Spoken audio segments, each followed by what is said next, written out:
Today we're looking at section 2.8 notes, Algebra of Functions and Function Composition. So in this first section here, I'm just defining three functions f, g, and h of x, and I'm just going to do some function arithmetic with them. The first thing I wanted to point out is f of 3 plus g of 3, that notation would be the same as f plus g of 3. So we're going to kind of bounce between the two ways to write it. And it's not like we're distributing it. The idea is it's like you can either add the two functions together or find the two values separately and then add them.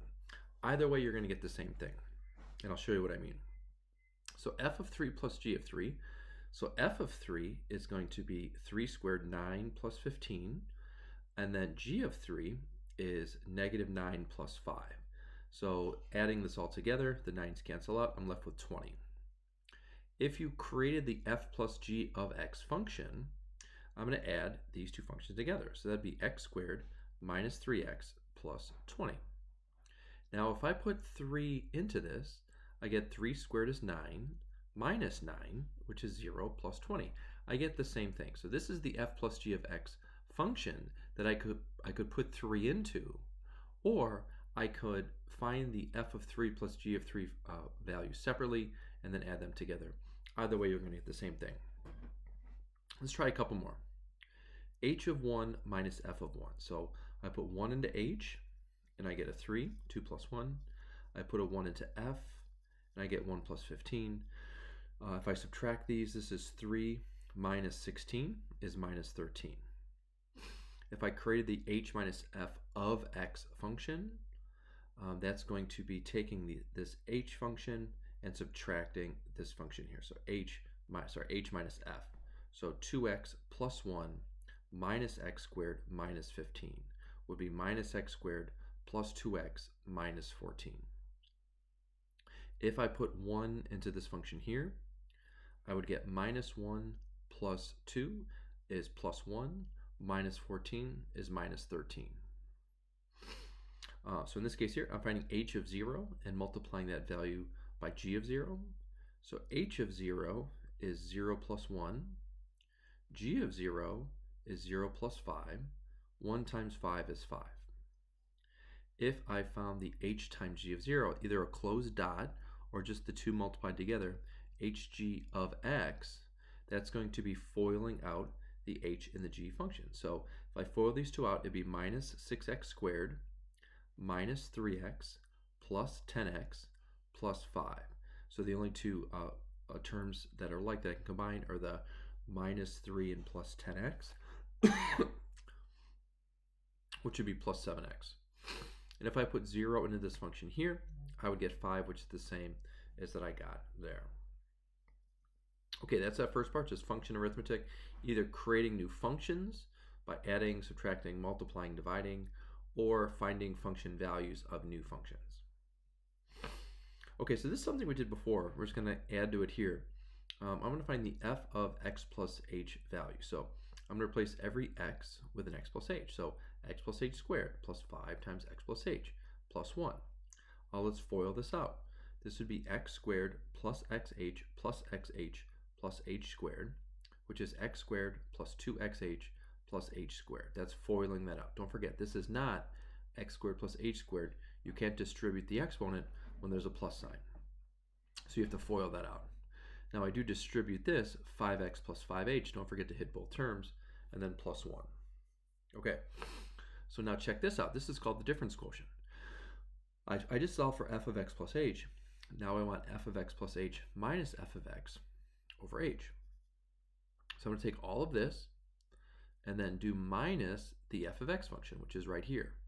So don't forget to subtract everything. So it's minus x squared right there, minus 5x and minus 1. So I got to distribute that minus the entire f of x function. And a couple things cancel out here. So all three of these things cancel out. The x squared, the 5x, and the 1 all cancel out. So I'm left with this here. What's interesting, this also simplifies because I can factor an h out of all three terms, and I'm left with 2x plus h plus 5. Cancel those h's out, and this difference quotient simplifies to 2x plus h plus 5. Okay, let's check this section here. So again, I have these four different functions. I have this quadratic f, I have a square root function g, I have the rational function 1 over x is h, and I have the j of x line right here. Okay, so the domain of every parabola is all real numbers. You can put in anything you want. Don't forget, for square roots, you take everything inside, x plus 1, and set it greater than or equal to 0. So if x plus 1 greater than or equal to 0, that means x greater than or equal to negative 1. So bracket negative 1 to infinity. This, you can put in anything you want except for 0. So you can either write all real numbers, comma, x not equal to 0, or negative infinity to 0, parentheses, union, parentheses, 0 to infinity. And then lines, just like quadratics, you can put in anything you want. Okay, so this is new notation called function composition. So what this means when you see f open circle, that's not multiplication. So the closed circle right there, that means multiplication, the little dot. Or writing it like that, that means multiplication. When you see open circle, that means function composition. So what this means is this, f of g of 3. This and this mean the same thing. So what you can do is you do inside out. So 3 goes into the g function. So if 3 goes into g, that's 3 plus 1 is 4. Square root of 4 is 2. So that 2 is now going to go into the f function. So here's f. So if I put 2 into this, that's 2 squared 4 plus 6 is 10. Let's do this one. G of h of negative 1. That and this mean the same thing. So what I'm going to do first, I'm going to put negative 1 into the h. If I put negative 1 in here, it's 1 over negative 1, which is negative 1. So I'm going to replace that entire h of negative 1 with a negative 1. And then I'm going to do g of negative 1. So then I'm going to put in a negative 1 into this. I get negative 1 plus 1 is 0, and the square root of 0 is 0. You can even do fun stuff like this, f of 1. You can keep composing and going into the same function. So let's put 1 into f. 1 goes into f, and I get 1 plus 3 is 4. So I replace that entire f of 1 with a 4. But now 4 is going to go into f again. So 4 squared is 16, plus 4 times 3 is 12. 16 plus 12 is 28. And so one thing that's interesting you can do is this idea of function composition is, let's kind of look at what this does here, then we'll come back to this one. And the idea is like what this says is g of j of x. So we look at the j of x function, which is this line. And that entire line is going to go into the g function wherever I see any x's. That's the idea. So g of j of x, every x in the g function, you're going to replace with the entire j function. So we're going to do g of 2x plus 5, which would be 2x plus 5 plus 1 under square root, which is 2x plus 6. That's the g of j of x function. Now, what is the domain of this function? Well, I take everything inside and set it greater than or equal to 0. And if I solve that, I get x greater than or equal to negative 3. Subtract the 6, divide by the 2. So bracket negative 3 to infinity. So typically what you do is you look at the inside function first, you look at the j function, and are there any issues? Because if it can't make it through j, then it can't make it to the next function. So everything can go in a line, so that's okay. And then you look at the overall final function. And then whatever's bad about that, this thing here, that's also going to be restrictions on the domain. So I'm going to take, since this is under a square root, my final function, take everything inside, set it greater or equal to 0. Let's look at this one here. H of g of x. So I'm going to take the g of x function, which is this square root one here, and I'm going to put it in the h function. So here's the h one here. So 1 over that square root. So let's look at this here. So if it goes into g first, then everything has to be this domain here. So that's the start. But now I look at this overall function here. Once I create the h of g of x function, and we say, okay, well that's still bad. I still can't put in anything like negative 5 or anything like that. But now this square root is in the denominator. So now instead of saying x plus 1 greater than or equal to 0, I'm going to say x plus 1 greater than 0, because I can't have this inside. I can't put in -1 anymore because that would make a denominator equal to 0. That's 0 is fine for a square root, but not a denominator. So if I solve this, I get x greater than -1, which this is my new domain on my new composed function. What if I want to do that backwards? What if I wanted to create the g function from two previous functions? So a of b of x. Well, there's lots of different ways you can do it. I think the easiest thing is to take everything inside and call that the b function. And then just call the a function the outermost function, the square root function. So if I did a of b of x, I'm going to take all of this and jam it in for that x to create root x plus 1, which is right there. So that's how to decompose a function. Just take the inside function and just call it its own separate function. Okay, so now there's just a bunch of mix exercises here, and I have a graph, and I'm just going to ask a bunch of questions. So let's see. So f plus g of 0. So very similar to this one here, this very top one. You can either do it. You can either create the new function or just find the individual values.